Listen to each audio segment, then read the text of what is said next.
Muy buenas tardes, mi nombre es Carlos Arturo Contreras y en el día de hoy vamos a hablar acerca de los diferentes postulados de modelos atómicos a lo largo de la historia. Ok, vamos a empezar con el primer postulado, es el modelo atómico de Demócrito.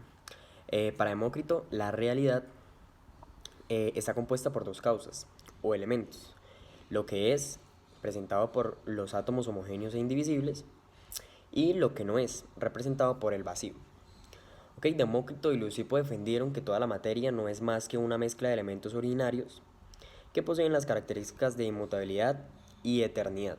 ¿Qué significa inmutabilidad? Que no son indestructibles, son indivisibles, que no se pueden destruir.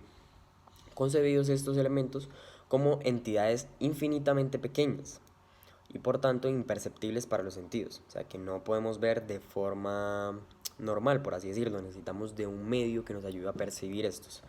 A estos se les llamó átomos, que son dos palabras griegas que significan a, sin y tomo, división, o sea, indivisible. El siguiente modelo o postulado atómico es el postulado modelo atómico de Dalton. Este fue el primer modelo atómico con bases científicas, propuesto en varios pasos entre 1803 y 1808 por John Dalton.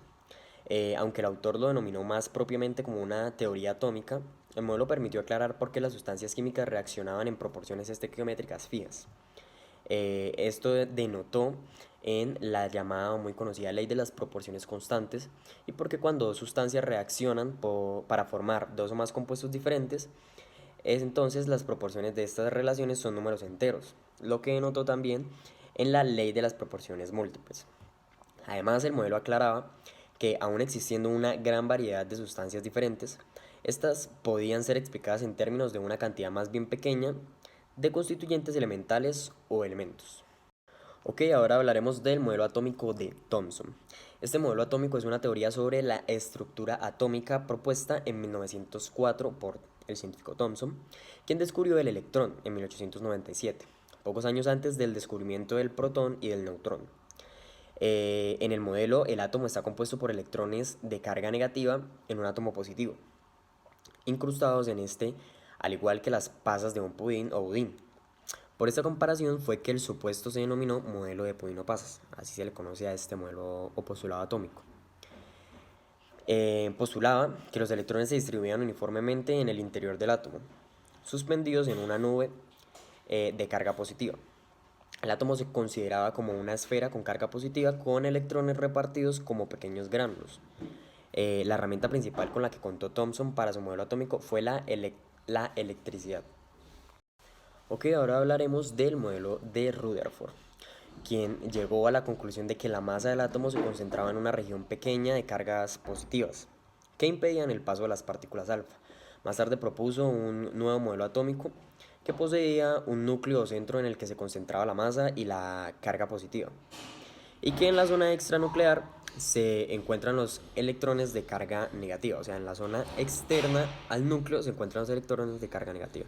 Antes de que Rutherford propusiera su modelo atómico, los físicos aceptaban que las cargas eléctricas en el átomo tenían una distribución más o menos uniforme. Rutherford trató de ver cómo era la dispersión de las partículas alfa por parte de los átomos de una lámina de oro muy delgada. Por tanto, este modelo también se conoció con el nombre de lámina de oro o algo parecido. Los ángulos resultantes de la desviación de las partículas supuestamente aportarían información sobre cómo era la distribución de la carga de los átomos. Ok, vamos con el siguiente postulado, modelo atómico. Dado que la cuantización del momento es introducida en forma adecuada, el modelo puede considerarse transaccional en cuanto a que se ubica entre la mecánica clásica y la cuántica. Este modelo fue propuesto en 1913 por el físico danés Niels Bohr para explicar cómo los electrones pueden tener órbitas estables alrededor del núcleo y por qué los átomos presentaban espectros de emisión característicos, lo cual eran dos problemas ignorados en el modelo previo de Rutherford. Además, el modelo de Bohr incorporaba ideas tomadas del efecto fotoeléctrico, explicado anteriormente también por Albert Einstein. En 1913, Niels Bohr desarrolló un nuevo modelo del átomo. Propuso que los electrones están dispuestos en órbitas circulares, concéntricas alrededor del núcleo. Este modelo está basado en el sistema solar, por lo cual es conocido como el modelo planetario. Que el siguiente modelo nos dice que esta teoría se desarrolló en 1902 por Hilbert New Lewis, que la publicó en 1916 en el artículo The Atom and the Molecule, ¿okay? Eso significa el átomo y la molécula. Eso sirvió para darse cuenta del fenómeno de la valencia. Se basa en la regla de Abel, la cual fue desarrollada posteriormente por Irving Langmuir. ¿Okay? Como el átomo del octeto cúbico se conoció esta teoría. La figura que a continuación podemos ver en la diapositiva muestra las estructuras de los elementos de la segunda fila de la tabla periódica. Aunque el modelo del átomo cúbico se abandonó pronto en favor del modelo mecánico cuántico basado en la ecuación de Schrödinger, y es por tanto solo de interés histórico, por lo cual este modelo atómico no es muy tenido en cuenta, aunque pues tiene un gran peso en lo que es la historia alrededor del avance de los modelos atómicos presentados. Este representó un paso importante hacia el entendimiento también del enlace químico. El artículo de 1916 de Lewis también introdujo el concepto del par de electrones en el enlace covalente, la regla del octeto y la ahora llamada estructura de Lewis. Ok, en el siguiente modelo atómico, el modelo atómico de Bohr anteriormente, funcionaba muy bien para el átomo de hidrógeno sin fallas. Sin embargo, en los espectros realizados para átomos de otros elementos se observaba que los electrones de un mismo nivel energético tenían distintas energías, mostrando que existía un error en el modelo, o sea, en el modelo de Bohr.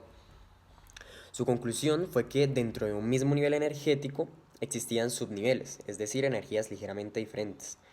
Además, desde el punto de vista teórico, Sommerfeld había encontrado que en ciertos átomos las velocidades de los electrones alcanzaban una fracción apreciable de la velocidad de la luz, o sea, era una fracción apreciable de velocidad. Sommerfeld estudió esta cuestión para los electrones relativistas, y este se conoce como el modelo de Sommerfeld. Ok, ahora hablaremos del modelo atómico de Chadwick.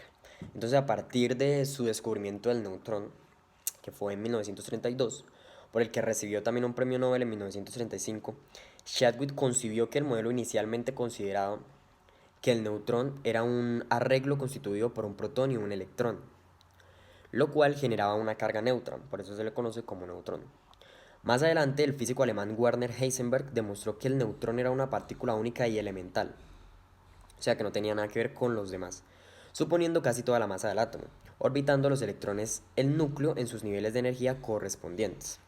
El hallazgo del neutrón y su modelo atómico revolucionó la visión tradicional de la ciencia, dados los choques de los neutrones con los núcleos atómicos y la expulsión de los protones fuera del átomo.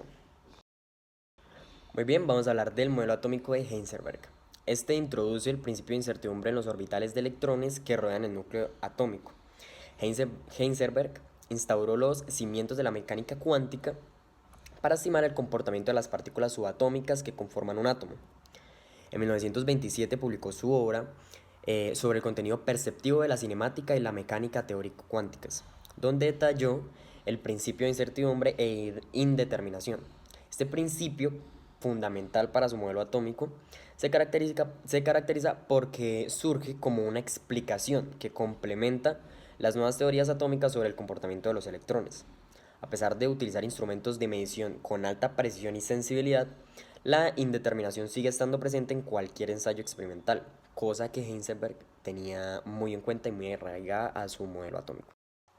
Ok, y ya para finalizar, el siguiente modelo se explica de esta forma. Entonces, el modelo de Bohr funcionaba para el átomo de hidrógeno. En los espectros realizados para otros átomos se observa que los electrones de un mismo nivel energético tenían energías ligeramente diferentes. Esto no tenía explicación en el modelo anterior, o sea, en el modelo de Bohr, y sugería que se necesitaba alguna corrección. Entonces la propuesta fue que dentro de un mismo nivel energético existían también unos subniveles energéticos. La forma concreta en que surgieron de manera natural estos subniveles fue incorporando órbitas elípticas y correcciones relativistas.